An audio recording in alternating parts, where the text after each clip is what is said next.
I'm not going to waste any more time. Without further ado, Ian Murray, head coach LA Tri Club, founder of LA Tri Club, and Daniela Ryf. Perfect. Take it away. I'd really like to, if we may, I'd like to do this in chronological order. So I want to start when you're a young girl in Switzerland and you're an athlete. What sports are you playing?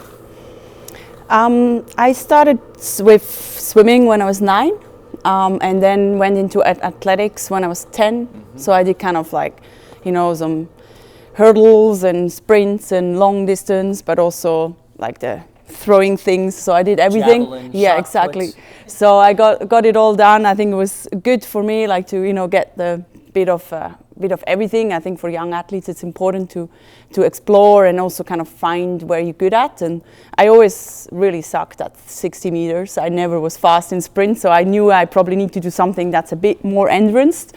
And I did like running races, and that's kind of how I started. So with then with maybe 13, I did my first triathlon.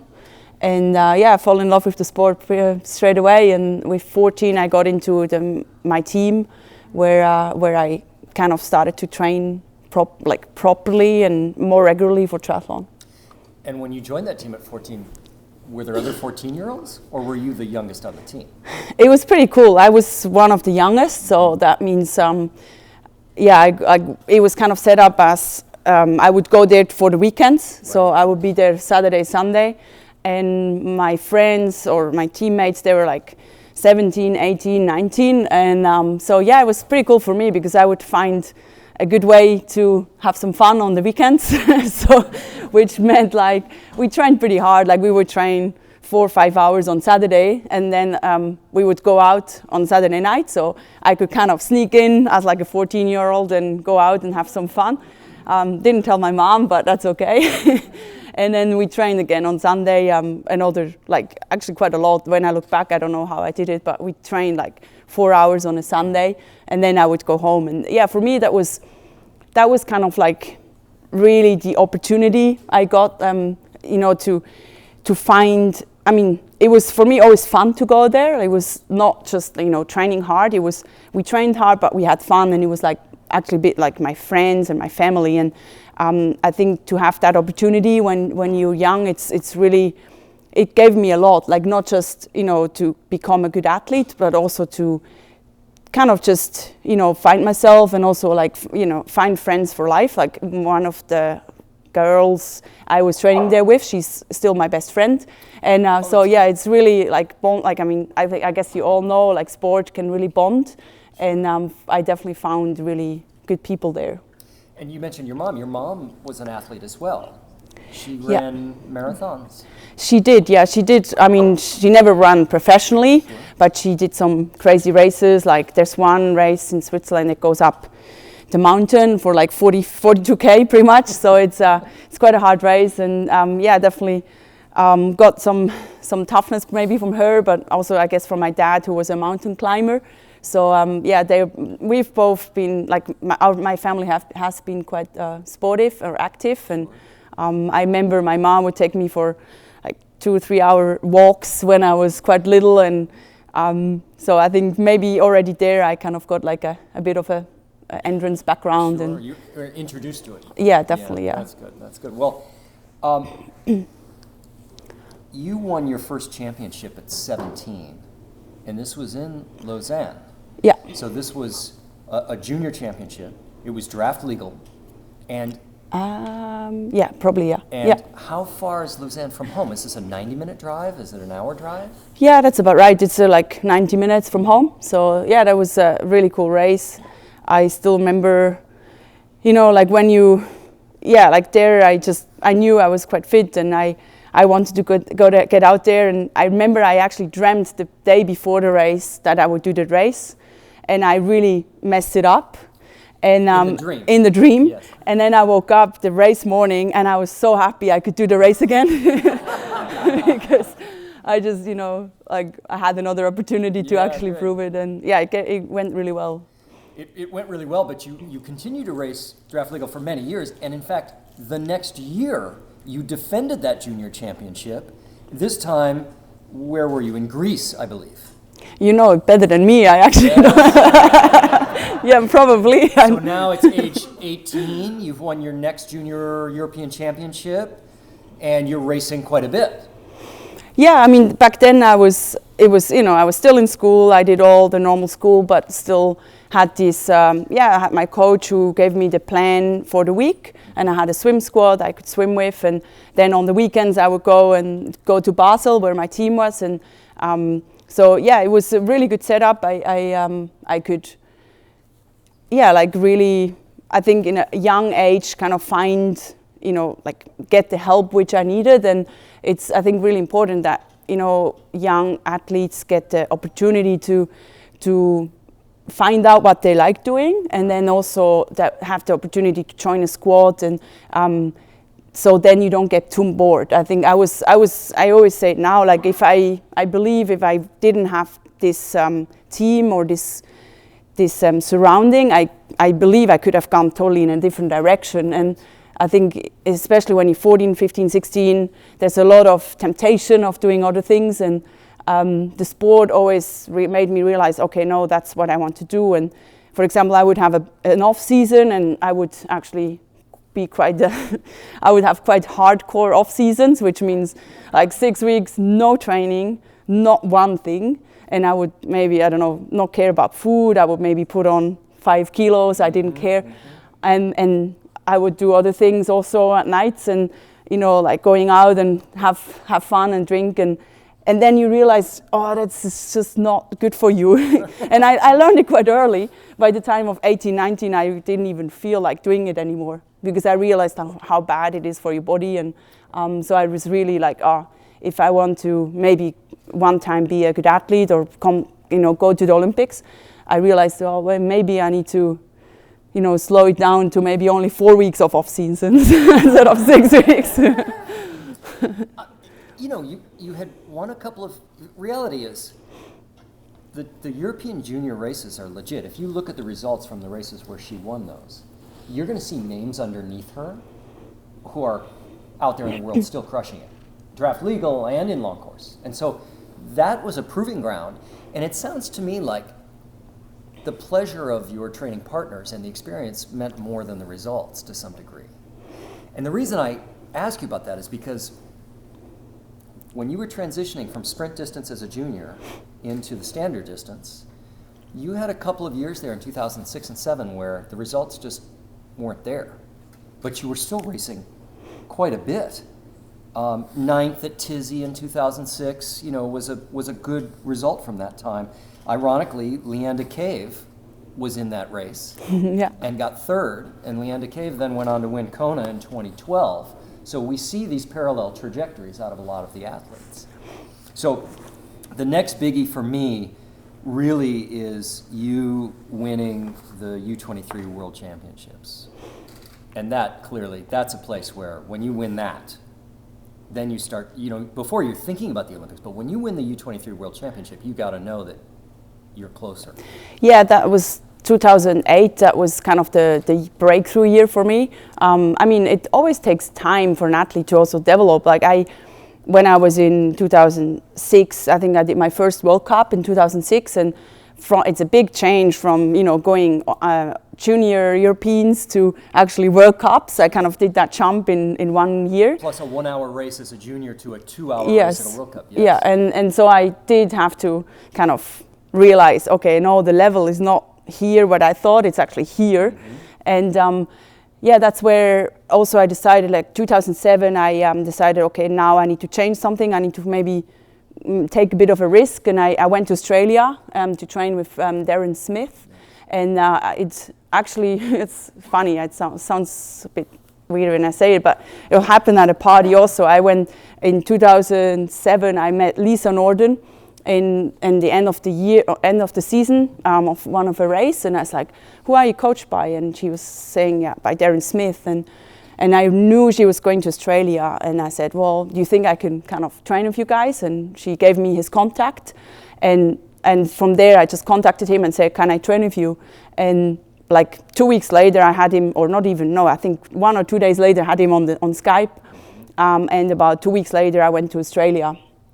And that's kind of like, when you see an opportunity, I think it's always worth to take the risk and say, look, let's just try. If it doesn't work out, too bad. But I really felt like, okay, that's what I need to do to get to that next level. And I think that really helped then also to achieve that under 23 world champion title, because he then, even just training with Lisa Norden. Sure. The environment of those other athletes. Exactly. They really showed me what it takes to get that to that other level, and I could definitely learn a lot from that. Now, I saw you race in person for the first time in Madrid in 2008, and I want to remind you a couple things about that day. This was the final qualifying race for the Beijing Olympics, and you raced in the morning, and in the afternoon the men raced. Okay, I don't remember. Okay, this is why I think you could possibly remember. The most amazing, this was in May, the most amazing hailstorm came and wind, and it ripped the entire course down, and 55% of the men's field didn't finish that day because it was the weather was incredible. And the women were lucky enough to get it done beforehand, but you sealed up your Olympic qualification at that race. I don't remember the hailstorm, but I remember I think we might have had a breakaway there with Vanessa Fernandez and some other girls, and that was it was a good race. It doesn't happen that much. That's why it's always hard. Like in ITU racing, it's a lot tactical, and as a good bike rider, I guess it's like sometimes it works out and you can get away on the bike and then make a gap, and then sometimes it just doesn't work out because the group stays together, and then you kind of your day is over if you don't run 32 minutes on 10K, and back then I didn't, so it was good I could break away. That course has an incredible hill on it. Right out of transition, you have to climb this very long, steep hill, and the bike course is only 5K, so you have to do it 8 times. You have to go up this hill 8 times. So as a good cyclist, it gave you a chance with Vanessa Fernandez and a couple others to get away and to create that gap, and then run. You ran a 35:30 probably off the bike, something like that, to seal that spot. Okay, so then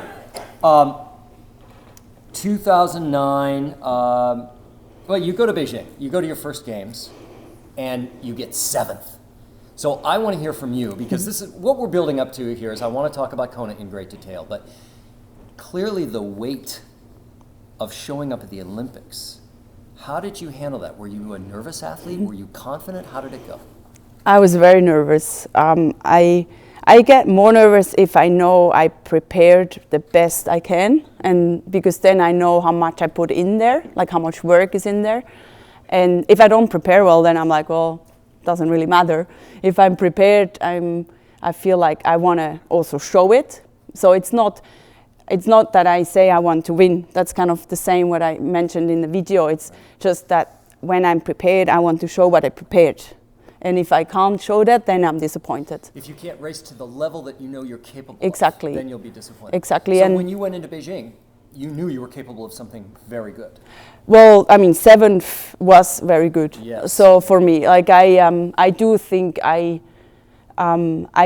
reached more than I was capable of. Oh, good. And so that's why I was very happy with that race. It was a phenomenal race. I was like looking back, like a year before, I was nowhere that level, and then having only 6 months or 7 months of training with Darren Smith, I really improved a lot, and the race itself also went really well, and I was super fit, and it was also a hard course on the hill, and I could push it hard there also, and then the finish was crazy. It was just so tight, it's just like a few seconds, and I remember I started my sprint like 800 meters in front of the finish and just tried to overtake another 1 or 2. And coming 7th doesn't maybe sound like, oh, it's not an Olympic medal, but to me it was the best I could achieve, and that's why I still think it was one of my best races I've shown. Sure.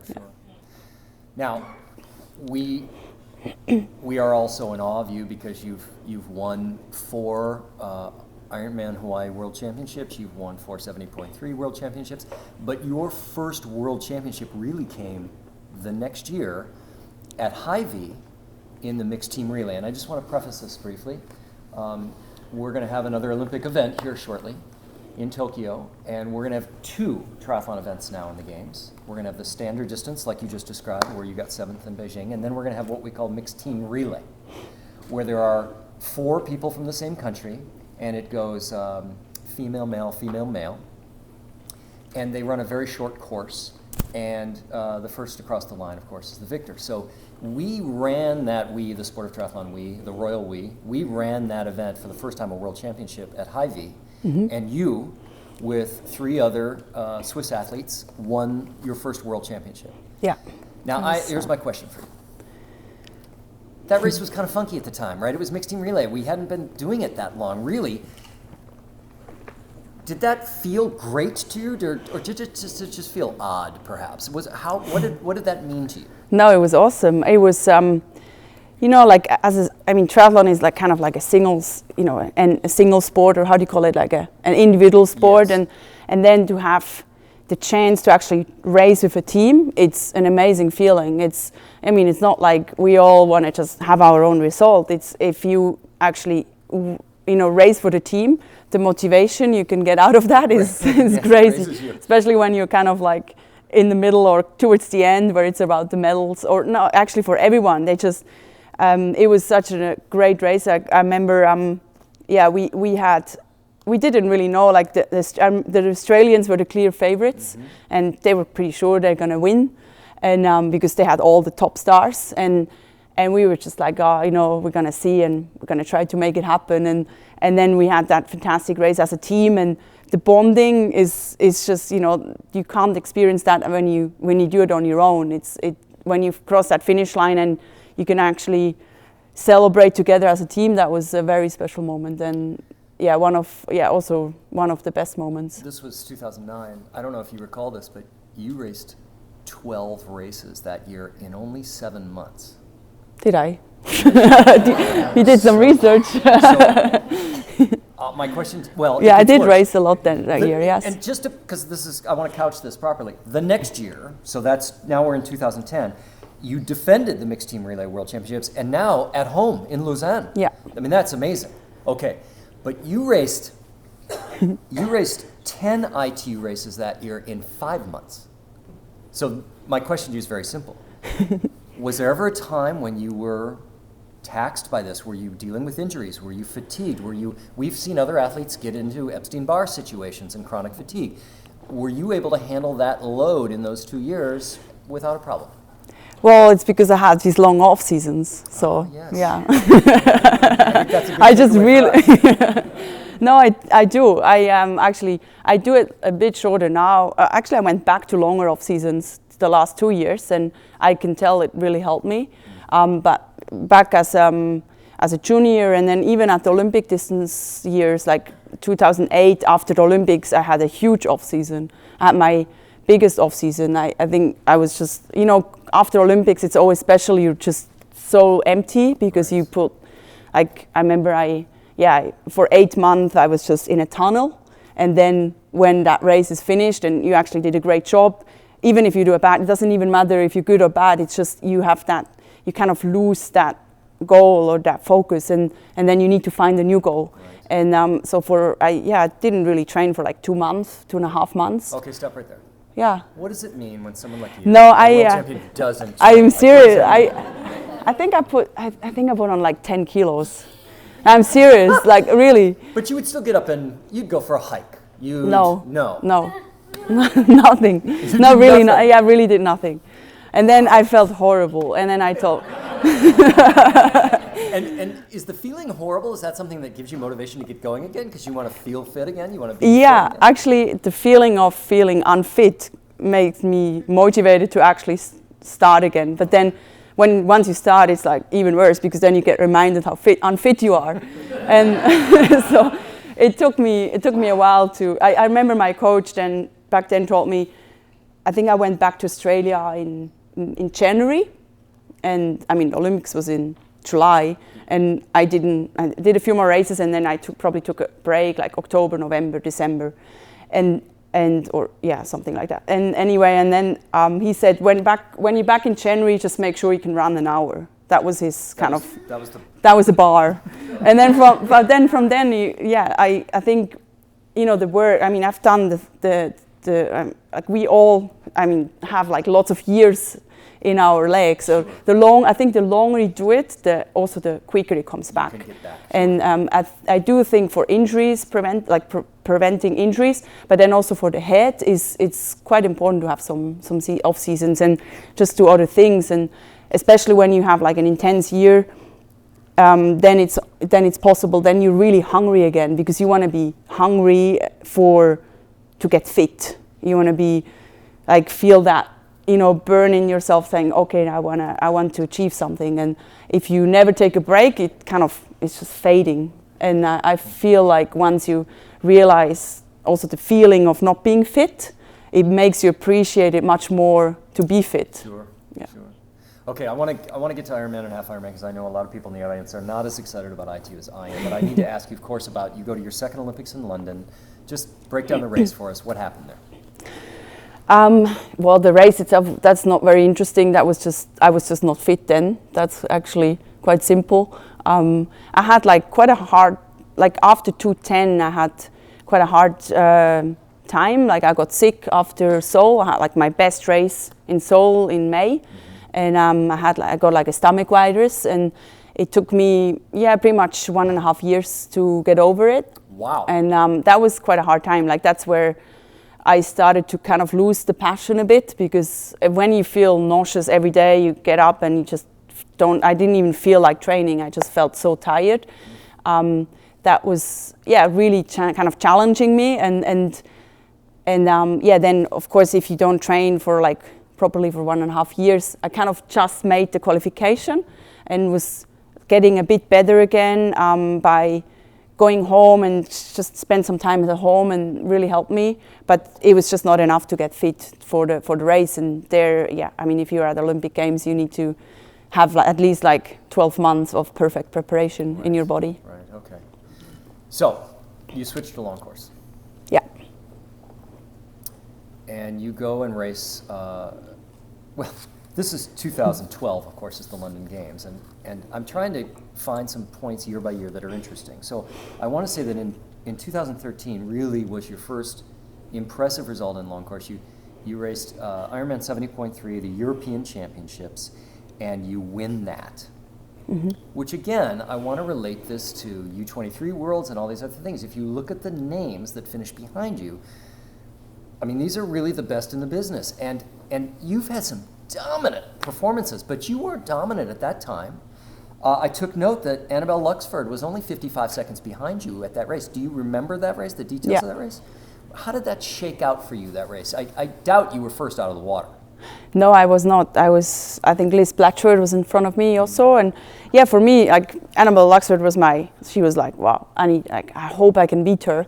And it was kind of that year where I found what I really liked doing, kind of going back to non-drafting. After all the years in the ITU, and also the intensive work when I was feeling sick and nauseous, I couldn't really do the hard work, so I could just do slow work.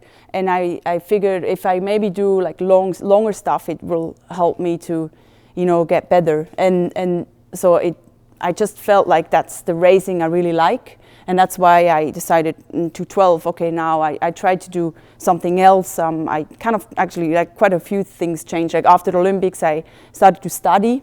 Mm-hmm. I said, okay, now I need something else for my head, so I can have something that distracts me from thinking about not feeling well.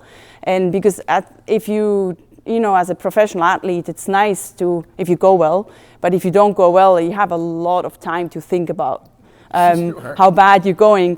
And if you can go to work, or if you can go to uni, you just do your session, you go to uni, and then you forget about the workout. And it's a distraction. Exactly, it's a good distraction sometimes. Yeah. And that definitely helped me to find that balance. And from there, I did feel like that, that passion coming back as well.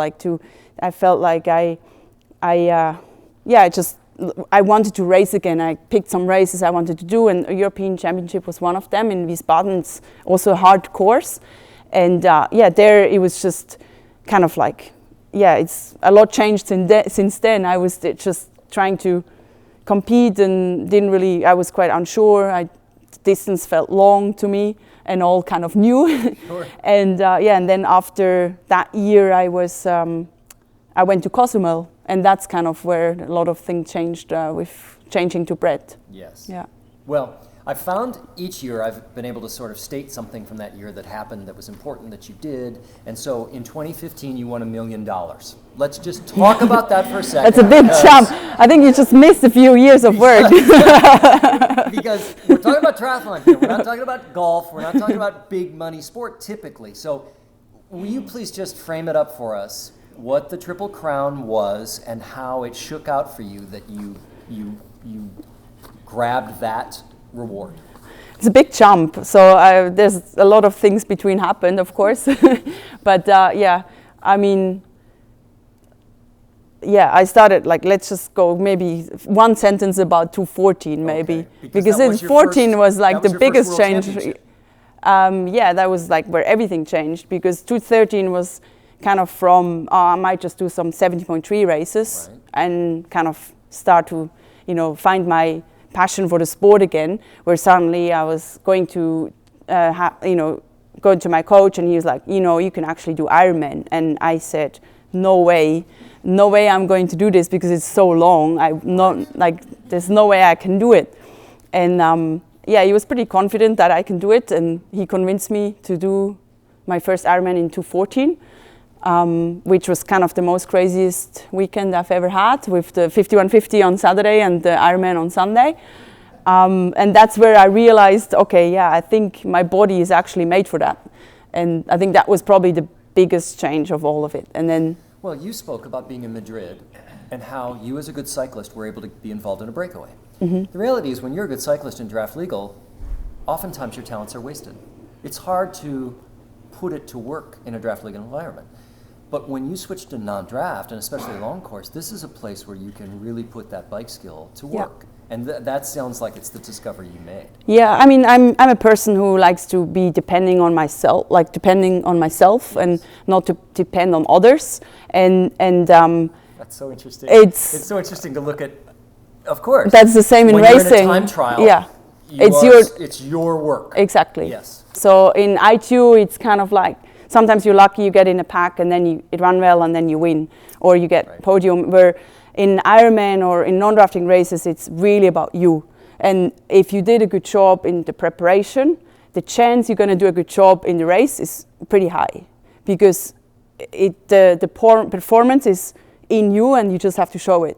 So of course, some days you can't really show it that well, or you have like a bad day, but it really depends on you. And if you show a good, if that's what I kind of really like about it, because if you produce the power, or if you produce the work you prepared, then that's kind of fair, and often it's quite honest. Mm-hmm. And I really love that about it, yeah. So you win your first Ironman 70.3 World Championship in 2014. Yeah. And clearly then you have to acknowledge that you've made it in this long course thing that you've been dabbling in a couple of years. That was where was that? I forgot. I don't know where that was. 214. Yes. I think it was in Canada, was it? Oh, no, in 2014 Ironman World Championships. Yeah. Okay. Yeah, I mean, that's crazy, like how quickly everything changed there. I mean, the year before I was thinking about going to the European Championship, and then a year later I was actually doing the 70.3 Worlds on the way to Kona, just kind of like as a warm-up race. And people thought I went to Kona, and people would talk about me even I haven't shown anything really. And so there was a lot of pressure also. So it was a new situation, definitely. I was quite nervous that time. Like in Kona itself, I was 214. In Kona, I wasn't too nervous, because I just knew I didn't have to lose anything. I thought, I made it there without even almost believe that I was there. Like it was so crazy that how quickly everything started. And I just went out there and said, okay, I'm just going to go out. If I blow up, I don't care. At least I'm going to try. There were no expectations on you, really, and you could just experience it for the first time. Was that your perspective?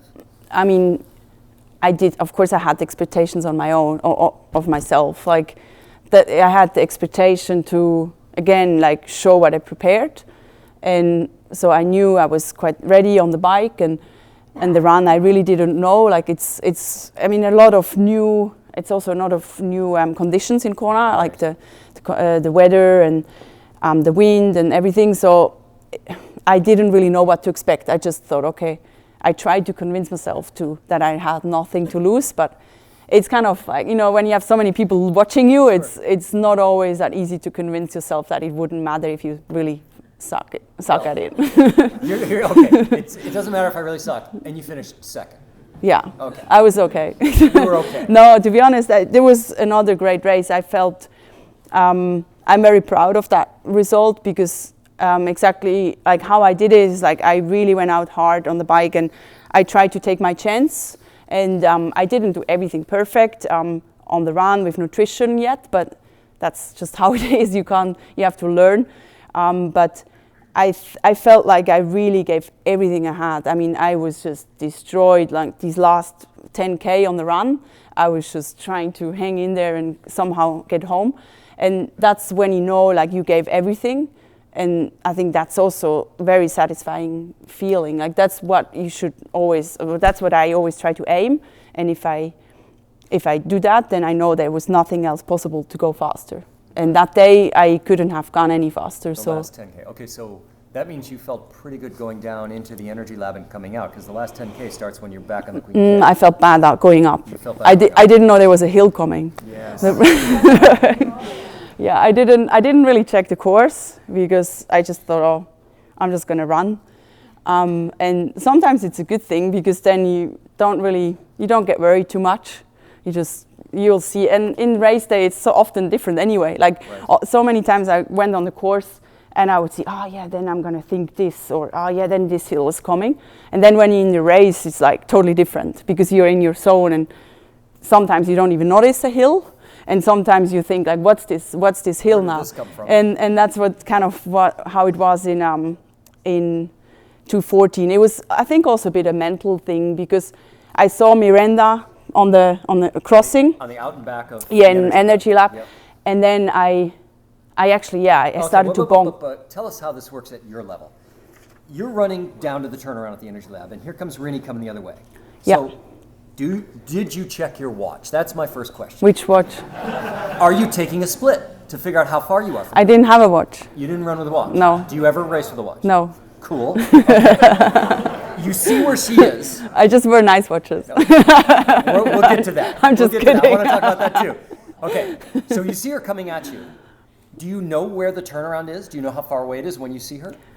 When you have the turnaround, it just feels, I always get nervous because it looks much less than it actually is. Mm-hmm. So even if it's 2 minutes or 3 minutes, it feels like 200 meters. So it felt like, oh my God, she's fast and she's coming fast and she's already there. That's just what I thought. Well, and this is the year that Rini broke the run course record and it still stands. She was flying. She was flying. She was flying that day. Yeah. So when you saw her and then you went out to the turnaround, you're coming back, what was your thinking? Like, I can catch her, maybe she'll blow up. What were you thinking? I actually didn't think about her too much. I just thought, I guess I got a little bit nervous, but it was more, I ran and then this hill came and I was like, what's this hill? And it's funny because within 5 seconds I bonked because I saw the hill. Well, probably not, but it's just like coming together. And within another 5 seconds, I had cramps. Oof. And that's how it shows how mentally everything is connected, how you think. Because when you have like something negative, I mean, the hill to me seemed like a negative thing in that moment because I was quite tired. and then I was already low energy because I kind of got a bit too excited at K25. I skipped some gels and then I just didn't have to end, like I kind of was a bit low, but how it comes, like, you know, it's really connected. And then it took me probably 15 minutes to get up that 1 kilometer of hill. Or how long is it? 800 meters, but it took me forever. And the aid station's at the top. Exactly. Too. So I was just running for the light and for the aid station, and then there I just took everything I had, and I tried to still refocus, and it came back. Like the cramps went away, the hole went away, and I still kept running. But if you have Rini coming, it doesn't. You can't really do that. There's not much you can do sometimes, exactly. Especially when she's having a day like that. Yeah. Okay, so you go back the next year, and now you win your first Ironman World Championship. This is 2015. Yeah. How did that race play out for you? Were there any concerns? Were you worried about where you are at any time? What was your thinking during the race? Yeah, of course I was worried. I'm always kind of worried about something, or I used to be. There's a lot of things you can be worried about. If 2014 there was no pressure because it was your first race, but now you're coming back to 2015 and you had gotten second, so now there's attention on you. I didn't feel, I mean, there was pressure, but I didn't feel like I had, I kind of felt maybe a little bit I had to prove it that I can win, but more to myself. I wanted to, I thought about that moment when Rini passed me in 2:14 a lot. Every time when I ran on the treadmill, I would actually visualize that, and I just didn't want that to happen again. So I was good prepared, and still you don't know what's going to happen. It's a very long race, and there was definitely pressure, but what was I worried about? I just was worried about that I couldn't show the performance, I think. And I'm glad I could. I mean, it was a pretty cool race, and I could, really push it out there. I actually remember, I think it was because, I had my period that day. I remember, and it's another thing. No, it's just funny because often, you look it from outside, and you're like, that was a wonderful race, and you think, like, people say, everything went perfect. But actually, when I look back, like about 80% of my races, there was always something not going perfect. Right. But it's like how you hide it, and you're just trying to not worry about it. Sure. And it's how you, like, if you overcome little problems like that, then I think the next time it's always easier because you overcome that problem, you deal with that. Say, I've had this problem and I overcame that. I had that problem and I overcame that. But also you were able to look back and say, well, I was U23 world champion. I was 2-time mixed relay world champion. I've been Ironman 70.3 world champion. Now it's just the next step. You're at Kona. You're going to become the world champion. Yeah. Do you draw on the successes as well? It sounds pretty simple how you say it. Yes. Okay, so you come back in 16, 17. You win 2 more times. And then let's talk about last year. Yeah. Because you're off at Digby Beach doing the warm-up and you get stung by a jellyfish. Yeah. Before the gun goes even off. Okay. And it was bad. Yeah, it was not nice. So you swam a 57 and change last year. Now, yeah. And this is partly because of the jellyfish sting. Yeah, mainly probably. So you come out of the water and Lucy Charles is, a mere 10 minutes ahead of you, which, this is my first question. Did you know? Were you told? To be honest, when I got out of the water, I was just happy to be out of the water. That was my first thing. I was like, yes, I made it. I survived it. Because, it was a long 3.8K. I didn't think I was able to actually turn my arms for that long, because eventually I didn't really feel them anymore. Yeah. And so when I got out of the water, to be honest, I felt I was the last person ever. Right. And I thought it was 20 minutes. Okay. So when I heard 10, I was like, oh, wow, that's not that much. Which, it's funny. Like, it's always in how you think of it's a lot. On 1 hour of a race, you lose 10 minutes. Yeah. But it was actually for me a positive kind of information, because I knew suddenly I was thinking, if actually in the swim, I thought not even about winning anymore. That was long away. I thought about quitting, and then I said, no, I made it, like, once I made the decision, I don't quit because it's just not an option. Right. Even if it takes me 16 hours, I wouldn't care. I said to myself, I just want to finish the race. So that was kind of my goal. So that's I'm giggling because the thought of you taking 16 hours. it Wait. The thought of you taking 16 hours up against the fact that you rode 40K an hour average, 25 miles an hour. Yeah, but I didn't know it then. You set the bike course record. After the but I didn't know that in the water. Yes, in the water, I thought I might, go to the hospital because I knew Brent McMahon the year before went to the hospital after he got stung by a jellyfish. So I was like, oh, I might drown or I might, not get out of the water. So there's a lot of other things I thought about. So even finishing the race in 16 hours would have been a success in that moment. I thought that if I can really just finish that race, that would make me happy. Okay. And so, sometimes you have to lower the expectations to then find the motivation again to actually get there. And that's what I did. I think we're getting a theme here from you, which is, you don't mind putting on a lot of weight in the off season and then letting that be the motivator to get you back. You don't mind coming out of the water 10 minutes. I did mind. That's the motivator to get back. Well, I mean, it did give me motivation to ride fast, that's for sure. Yeah. And it was quite fun to catch up people. So, I mean, that's... Because you mounted the bike so much farther back than normal that you had to ride through a lot of age groupers as well? I didn't. The age group started like 10 minutes behind us. But through women. You rode through a lot I had people to, catch up, which was fun because then you have... You could just see the target. Exactly. Yeah. And it's really motivating. And then especially because I put my expectations quite, a little bit lower than I thought when I started, every positive impact was like, oh wow. So when I saw the first pack, I was like, oh, I'm actually still in this race. And then suddenly I realized my legs are actually working. After 20K, I realized, I knew I was fit, and I realized my legs are actually not, I'm fine, like I'm not gonna go to the hospital. So that was already, I knew, okay, suddenly I started to think, okay, maybe still everything is possible. So I started to realize if I just keep going, slowly increase the pace, who knows what's happening. And then suddenly I realized, hey, that I can actually still win. And so, there's a lot of, from thinking to have 16 hours, then suddenly to think again, you might be able to win. Yeah, it's a big range, and so that's very motivating to get these positive little new mindsets. For those of us who are watching it live, I think one of the things that was so startling was that Lucy Charles was sort of, she was holding you off to some degree on the bike for a while, but in the last hour of the bike, your pace was just unbelievable. And I want to know, did you feel stronger at the end of the bike, or did you, what was going on there that you charged past everybody and finished that bike so strong?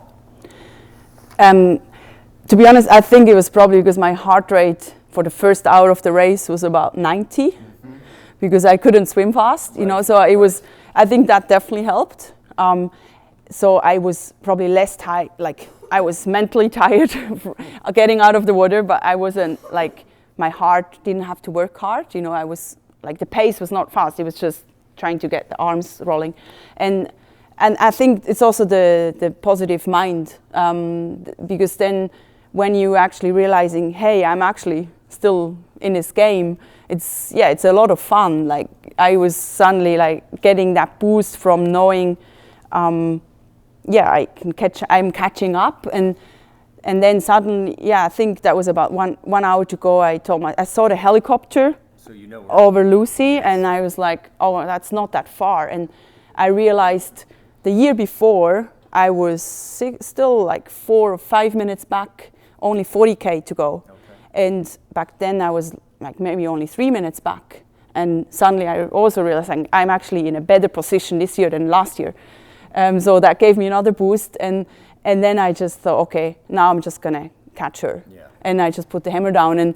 And I also thought the faster you ride, then the easier you're gonna take it on the run. Mm-hmm. So that's kind of always my motivation. If I push, I came closer to her, and then at first I thought I could just kind of stay with her. Right. But then I was like, well, but then I have to run faster. So I just decided to keep going. Let's just do it here. And then at least like for the head, it's actually motivating because then you can kind of it's just cheating your mind, telling yourself that you're going to take it easy on the run if you ride hard now. And then once you're at the run, you're not going to take it easy, but that you don't tell that yourself. So okay, so when you pass all these ladies, do you say anything to them? No, because whatever you would say I don't think it would really come across well. Like no matter what you said, it could be inappropriate. Well, yeah, I always struggle to know what to say, to be honest. Okay. Like, I mean, Rini would tell me something like, great race when she passed me on the run. Right. And I just thought, what the bitch. So of course, but you I know. You don't want to do that. You don't want to do that. Like, I mean, she probably, like, she meant it. I like sure Rini. I'm not saying she's rude. Like, she's very, very But nice. you're right. It's kind of that, hey, you had a great race, and now I'm whatever gonna you say. No, it's just whatever you say. It's like, I talk after the race, but racing is not for talking. Okay, so last year racing is not for talking. Oh, shit. Last year you set a new bike course record and you set a new overall record for the Hawaiian Ironman Championships, and you have that course record now. So let's talk about it because you've won 4 in a row. Okay. And as you said in the video, it's not so much, the championships, but how you do it. Mm-hmm. So I had to take note of the fact that there's only really a couple of ladies left who have won more races than you have. So we've got Paula Newby-Fraser, who's matched you at 4 in a row, but she's won 8. And we've got your fellow countrywoman, Natasha Badman, who's won 6. I'm sure you're aware of those numbers. Do you contemplate them? Yeah, I mean, it's not really, to be honest. Like, I feel to have like that win, for example, last year, it's win number 4. When I get if I get introduced to some radio station, sometimes they say 3 times Ironman world champion, 4 times. I don't know. It doesn't really matter. Right. It's just a number. But I think, like, for example, last year, what I did in that race, I felt like it's something I will remember. The way you won it. Yes, and I think also some people will remember it. And I think that's what motivates me more than just trying to get the win, like titles, like as many possible. Okay. I think it matters because then you're kind of trying to like, how can I maybe take it like a bit easier and just get the win so I get the win, where I still feel like I want to show the best performance I can. And if I blow up or whatever, I'd rather take like a bit of a risk overcome a bad situation. I think that makes me more proud because it's just really also teaching yourself more than just trying to get kind of sneaky into the win. Right. Okay. Yeah, I respect that. And I think there's not really, if you're trying to win easy, there's not really an easy way to win anyway. So it's just kind of lowering your expectations. So I just try to, I just like to show races people remember, and that's what I still like to do. Yeah. Okay, I want to shift gears for a minute. We talked about going to university. You studied food science, which I presume is maybe what we call being a nutritionist or a dietitian, or not quite. Okay. It's more into food development, so like product developments, marketing of food, but also it has of course to do with nutrition. So it's been always my goal to do something in that part, like developing some cool products, not just for sport or for athletes, just more also like for healthy lifestyle. Okay. And it's really something I really love doing. One of your sponsors is a product called Nutriathletic. Mm-hmm. And I presume any nutritional item would love to be associated with you. But my guess is because you have this background and this interest and this passion, that you are given a chance to work with them on another level. Well, for both it's pretty cool because they're very strong in the fitness industry and want to go into the endurance industry. And I always wanted to work with a company like that because they're they're very scientists, like scientific, yes. where I'm more like the crazy girl. Like I mean, I know like, you know, the science a little bit, but I'm more thinking like, you know, when you're on a 5-hour ride, you just get so tired of these sweet bars. Sure. Give me something good. Yes. And so that's something or something, you know, tasty. Like, I don't know. Yeah, I got some crazy ideas. I'm not going to tell you guys because otherwise it's going to be on the market before we put them on the market. these are recipes, things you've made that you take Well, out. yeah, it's just ideas I always had, and now I can. So we had like meetings with them, and the producer who really now work like they're, you know, the experts in technology. And so now to work with them is really exciting for me because I can bring in my ideas and they have the technology knowledge and the science knowledge. And yeah, so hopefully, like we put up one product yet, but we put on, we put out one product for the, like a powder, so like for a racing and long training. But there's going to be coming more like, you know, bars and soups and stuff like that. So. Okay, I want to ask you about your business. Yeah. Who handles these relationships for you? Do you have an agent or a manager that does these deals for you? Yeah, I had some interesting,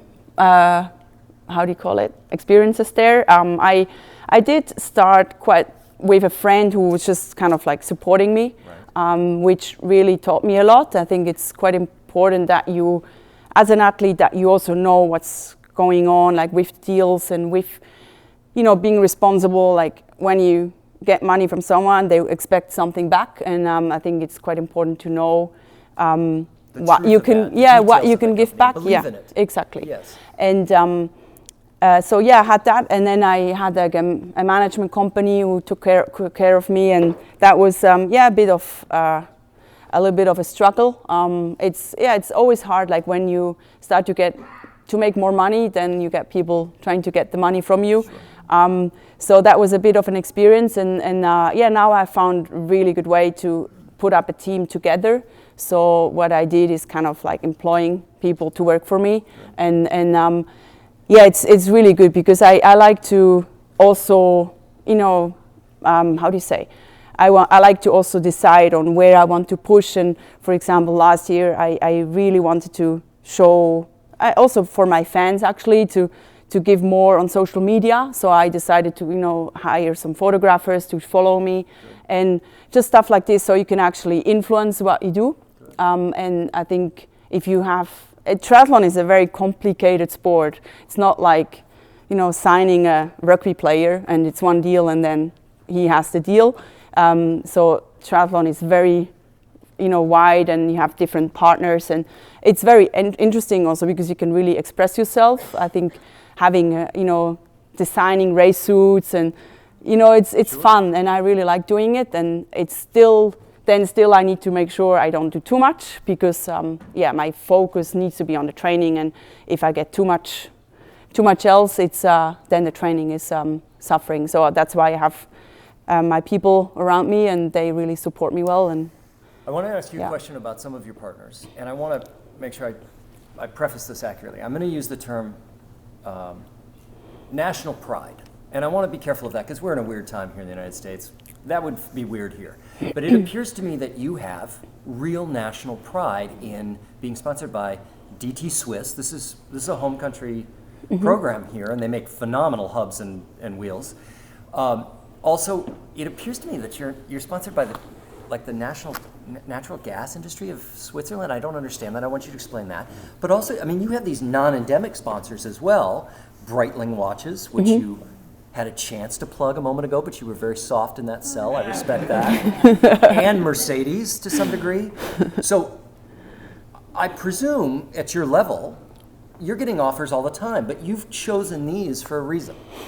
Yeah, of course, it's important that when you work with brands, you're behind the brands. I think it can be very exciting if you find brands you can change things. Like with Breitling, we went to South Africa and did the charity race in November last year. So we rode 200K with the CEO and lots of others for Quebeca, who's they sponsor a Tour de France team. Yes, and so what they do is they produce bicycles for the kids, and so they can go to school with bikes, because some of them have to walk sometimes 10K to get to even school. longer. I think they walk up to 20K one way, so 40K a day.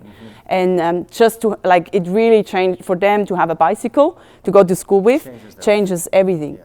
And so, it was very, very impressive, like very touching to go there.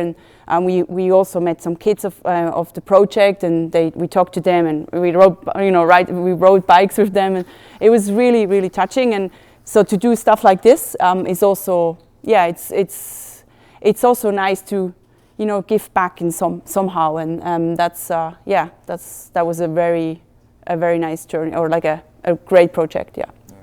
Okay, I want to ask a question that's just specific to me, and then we're going to open it up to the room. I'm really into cycling, and I'm really into bike fit, and I want to really understand what the hell you're doing with your shoes. And I ask this because one year you raced Kona in what I could only describe as a carbon slipper. Yeah, pretty much. And then there have been a couple seasons where you had the cleat mounted center of the foot under your arch instead of out on the ball of the foot where the rest of the world rides. But then this year you came back to a pretty normal shoe and the cleat far more forward than that. So tell me about all that experimentation, what you found, what you discovered, why you've left it. Yeah, it's a long journey. I mean, I do ride kind of like a midfoot position. It's not quite midfoot anymore, but that's where we started. And it's quite impressive. So the idea to do it is to kind of save your calves for the run, yeah. And also it doesn't really allow you to pull. So you actually really just push, which then you can actually lift your legs when you run, because that's what you need when you run. You need to lift your legs. And so that's kind of the idea behind. And it is not quite that easy to just change it, because you need to lower your saddle, and then technically it changes the way a little bit of how you ride. So it was a bit challenging. I had some experience there, and then now I just found a way, like that's kind of just a little bit further back than normal. And I do feel like I have more power like that, and so. But you're riding in a standard production shoe now. Yes. But when you have your cleat positioned where you want it, you have to drill new holes into the sole, yes? Yeah. Okay. So that's my mechanic's job, because yes, I'm absolutely hopeless if it comes to anything on, dealing with my bike or screws. I mean, I can take care of my bike, but I'm not very, You don't have to be. I'm not made to be a mechanic, or you can learn it, I guess. So you have one shortcoming. That's what you're saying. One. We've identified one thing you're not great at. Okay, don't worry. There's more things. I want to open it up to the room. Paul, question. Fact or fiction? Every morning you get an email from your coach telling you what you do, and you don't know anything about it, but you get up and it's just random. You don't know what's going to happen. I want to repeat this question for the video. Yes. Okay, so the question is this, true or false, are you only getting your workouts the morning of and not in advance? Is that what's happening? So can I talk to you, Please. to Paul? Or do I talk to you?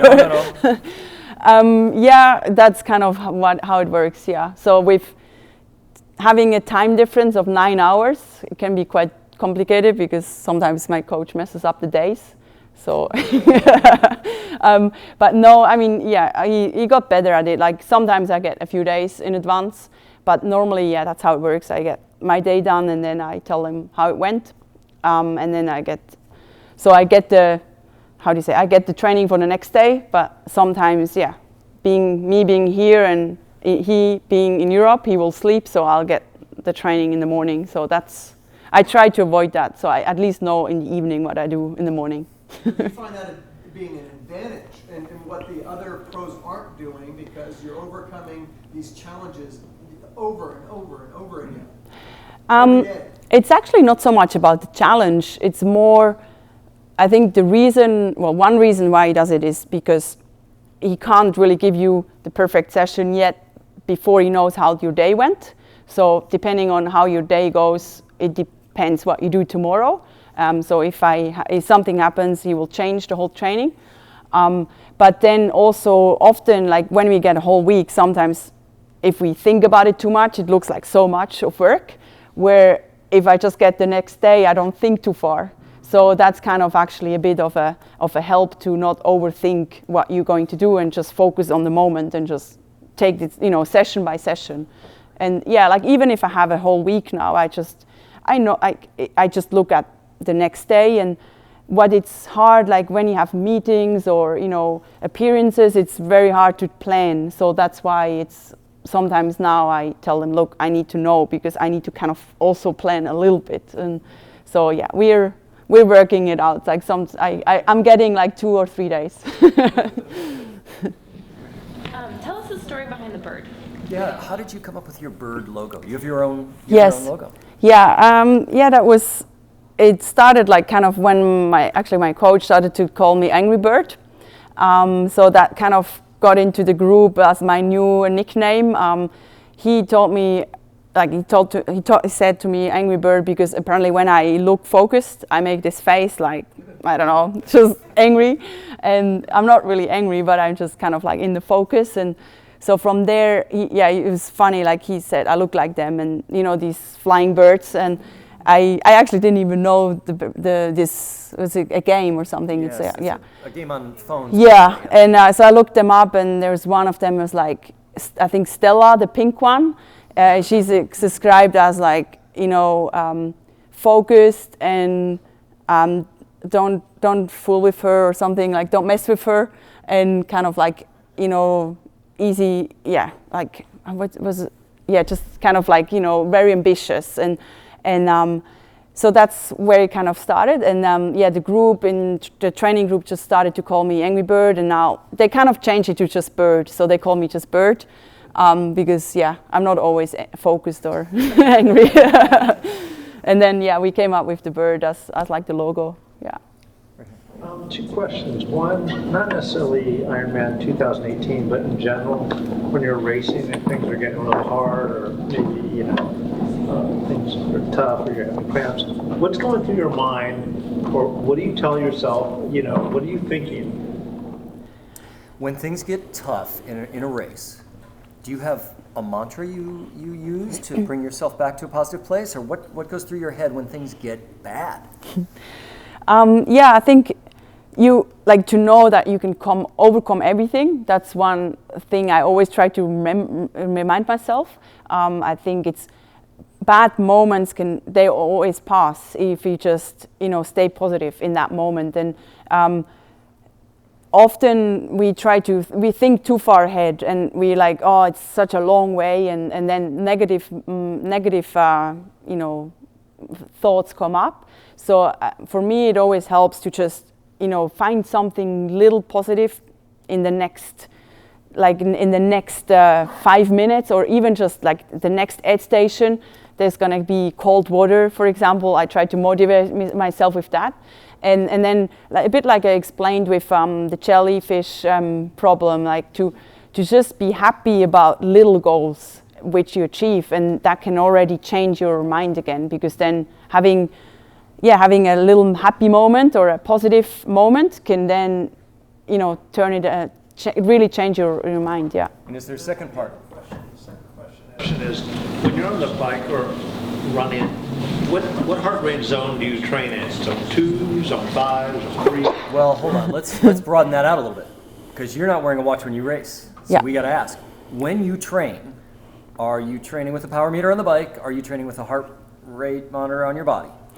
I don't train with a power meter. I train with a heart rate monitor. So I don't really know the zones, but I try not to focus on them too much. When it's hard, I just try to go hard. Some days when you're really tired, hard is not going to be the same heart rate.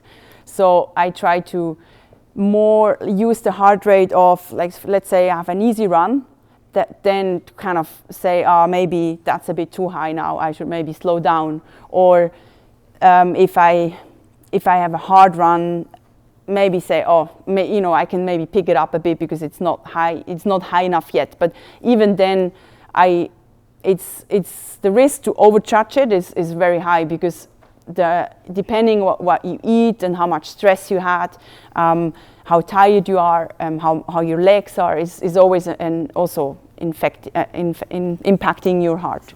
So that's why, I just try to do the hard sessions hard and the easy stuff easy, and then forget about it and move on. What do you mean, like, do you do anything consistently for recovery, like the Normatec boots or cryotherapy or massages? I don't. Yeah, let's hear your recovery protocol. What do you do? I do. I mean, massage is something I really appreciate. I have I do normally like a massage a week, some rolling helps me. Like, I have the ball. Like, when I travel, I always travel with the balls. Actually one of the best one is still the golf ball, just to get these little things on the back. The problem is just that you really scratch the walls out of the houses, so you have to be careful. So when you're in a home or homestay or Airbnb, they cannot be happy because they really how do you say, they break the walls. For nutrition, I just try to eat balanced. Sometimes I take some protein powders, but I try to do it as natural as possible. Because I feel like that's kind of, real food is still the best way to recover. And nothing too special. Actually, I use some, that's a bit of secret. I don't know if I should tell you guys. Give us an idea. How many hours the sleep. Night would be a good night's sleep? I sleep a lot. I mean, that's unfair to tell you guys, because I have not much to do than just train, sleep, and eat. You're a professional athlete. You're supposed to sleep a lot. How many hours a night do you sleep? Quite a lot.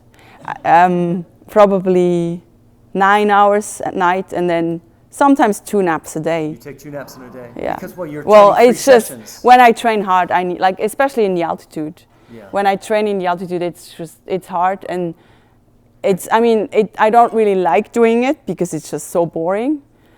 But it's really helpful. Naps? 40 minutes, an hour. An hour. An hour. So there are when you're at altitude and you're in a big block, you're sleeping 9.5 hours a night, and you're sleeping 2 hours a day in naps. Yeah, pretty much. Yeah, it's quite a good life. It's also boring. Yes, sure. 2 questions. One is, you get to travel the world and race and train in amazing places. Do you have a favorite place where you've trained? And who do you see as your biggest competitors or competitor? Mm-hmm. Favorite training locations, and who's your biggest threat as a competitor? I got to say, I really like it here. It's the riding here is amazing. I really love going out there. Take a moment, right? Los Angeles people. No, I do. You rode Latigo today, and you rode yesterday I took a long route everywhere, kind of. Latigo, Potrero. Yeah, all everywhere. Pardon? Well, the thing is, I took the wrong turn. I went to Agora also, and then so I don't know how many K it was. It took me a while. You like training here? That's nice. Yeah, I do. It's very pretty at the moment. I heard it's like the best time at the moment. We've too. had a very wet spring, so it's all in bloom, and that's nice. No, it's beautiful. And who do you consider your biggest threat in terms of racing? Yeah, I think Lucy is doing a really good job. She's very hungry, which is good. She's not afraid. I think she's not afraid of me, which is also good. I like, she goes out there and she races hard, and she definitely motivates me to keep pushing hard, because I know I can't slow down. Otherwise, she will, and I know she will improve. So I think, consider her as one of the strongest to watch out. You sit next to her at press conferences and what have you. Do you get on, the two of you? We talk before the race, and then it's actually quite funny. Like, I saw last year in Kona, she had some bottles, some, how do you call them, the nutrition bottles, and she wrote on it, "Ryf will pay." And I saw it in the morning when I checked in, and I was like, what will I pay for? No, it was fun. Like, I thought it was good. Like, I knew she wanted to beat me, and that's how it should be. Like, we go out there and we battle it out, and I know I can't show weakness, otherwise she'll beat me. And it really motivated me to. It's like, okay, no, gonna beat me today, and yeah. You're pretty young, so you won't remember this, but there was a famous picture of Scott Tinley's paddles, and he had written on there, "Beat Dave Scott." Oh, really? And the picture of that kind of got out one year, and that was a very similar situation. These are the motivation things that athletes use with each other. It's understandable. Yeah. Yeah, everyone has its own motivation. I sometimes think about totally other things. I'll stick with the two-question theme here really quickly. First is, what's your next big goal? And the second one is, well, I'll ask the second one after. It's really Next short. big goal? Well, I mean, Kona is definitely the big goal this year. I like to show another great performance there, and yeah, still think I didn't show my best race yet, which I can on the long distance. And yeah, the next one will be Texas, so just in a few weeks I'll race in Texas, so quite excited for that too.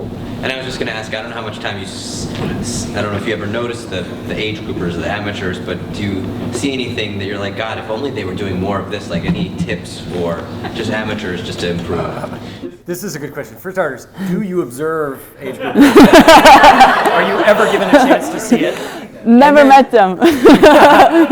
And, well, let me ask it this way. What do you perceive a couple of common errors are that age groupers do at let's say, Ironman distance?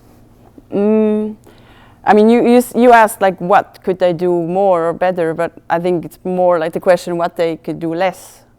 So, like, I mean, it's always hard to compare. Like, with a professional athlete, we have not much else than just train, and so trying to do the same what we do, and then have a 10-hour or 8 or 10 or 12-hour day of work is not the same than me sleeping twice, and that's why, yeah, I always, like, if I give any advice, if I can give it any advice, I would always be like saying that it's not the quality, it's the the opposite way. Sorry, it's not the quantity, but the quality of the training, and then also, of course, the rest. And the rest is not to underestimate. Being in the office is hard next to the training. So, so my advice would be to not forget the rest, and take an off season. Let's do two more. Yeah. For your nutrition, are you mainly like doing like carbs and sugar and stuff to like fuel you, or do you do the more like keto way? I don't know what. I need to ask on this because the question's about nutrition. Do you mean during the race or in life in general? Well, both, I guess, like Okay. in general, and then also like leading up to race day. Like, is it different, the same, or I guess what do you do? Yeah, it's actually quite different. Like doing training, I believe we do need carbs, but I do also think I don't only eat carbs. So when I say balanced diet, I do eat a lot of fish and meat and vegetables and salad. So I try to kind of cut down the carbs a little bit at night. If I feel super hungry, I mean, eat the pasta, eat the rice. It's your body will tell you if it really needs it. But so during the day, I do like my first session without any food in the morning. So that's kind of like the burning effect, and then after that I kind of eat normal and have like lots of carbs, especially when I train 3 times a day. For the last session, it can be like 3 hard sessions a day, and you get really tired, and then I do feel like when I eat carbs, it helps me for the last session. I also have like sometimes like cake and it's just sugar. Actually, that's where I also use the Red Bull as like the 3rd session before the kind of get that mind ready for another sufferfest. And then after the training, in the evening, I try to reduce the carbs a bit and just have also all the good nutrients, and I feel like I sleep better. And then before the race, I just reduce the fibers the day before the race, and just kind of go all in with the carbs pretty much, because and the fat. I mean, you do need fat. Like, it's something that really changed from me racing ITU. I always thought fat is so bad for you. I always tried to avoid fat and wouldn't eat chocolate before races because I thought it would make me slow. And now I eat everything, and I know that also, fat is very important. And so, I think it's about kind of like finding what is good for you, and also what makes you feel good is quite important. I think it's also very personal. Last one, Jeff. I'm going to ask this question for Hollywood. Do you Swift? The question is, do you use Swift? No, I'm sorry to disappoint you. I don't use Swift. I just use my view of the garden and watch the leaves. Because when you're at home, you do a lot of indoor training in the wintertime, yes? Yes. Yeah. And so you just use a standard trainer and you look out the window? Pretty much. I use music. That's my drug.